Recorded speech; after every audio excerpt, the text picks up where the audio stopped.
অর্থনীতি, উদ্যোক্তা, শোবিজ, সাহিত্য, শিক্ষা, গণমাধ্যম কিংবা মানবিক কাজ। বাংলাদেশে এমন অসংখ্য মানুষ আছেন যারা নিজেদের কাজের মাধ্যমে স্থাপন করেছেন অনুকরণীয় দৃষ্টান্ত। তাদেরই সাফল্যের স্বীকৃতি জানাতে আয়োজন করা হয়েছে গ্লোবাল এক্সিলেন্স বিজনেস অ্যাওয়ার্ড এবং বিজনেস সামিট 2025। শুক্রবার সন্ধ্যায় রাজধানীর এক হোটেলে এই ব্যতিক্রমী অনুষ্ঠানের আয়োজন করে global youth business innovation forum.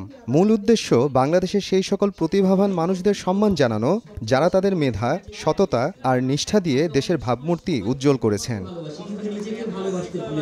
অনুষ্ঠানে ছিল আলোচনা পর্ব, অভিজ্ঞতা বিনিময় এবং সাংস্কৃতিক আয়োজন। প্রধান অতিথি হিসেবে উপস্থিত ছিলেন বাংলাদেশ সুপ্রিম কোর্টের বিচারপতি মোহাম্মদ আবু তারিক। সভাপতি হিসেবে ছিলেন সাবেক তথ্য সচিব ও গ্লোবাল স্টার কমিউনিকেশনের প্রধান উপদেষ্টা সৈয়দ মারগুব মোর্শেদ। এ সময় বক্তারা মানবিক কাজে উদ্বুদ্ধ হতে সবাইকে আহ্বান জানান।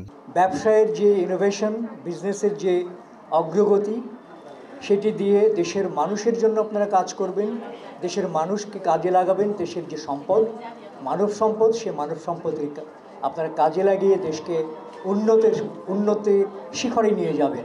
আপনাদের রেসপন্সিবিলিটি এই দেশের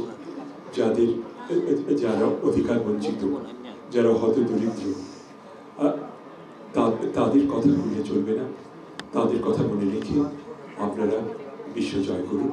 এবারের আসরে সাংবাদিকতায় বিশেষ অবদানের জন্য গ্লোবাল এক্সিলেন্স বিজনেস অ্যাওয়ার্ড পান সময় টেলিভিশনের নির্বাহী চিত্র সাংবাদিক শেখ মাহবুব আলম। এছাড়াও ব্যবসা বাণিজ্য, উদ্যোক্তা, চলচ্চিত্র, সঙ্গীত ও নাটক সহ বিভিন্ন ক্ষেত্রে মোট 24 জন সফল ও সেরা ব্যক্তিত্বকে দেওয়া হয় এ অ্যাওয়ার্ড।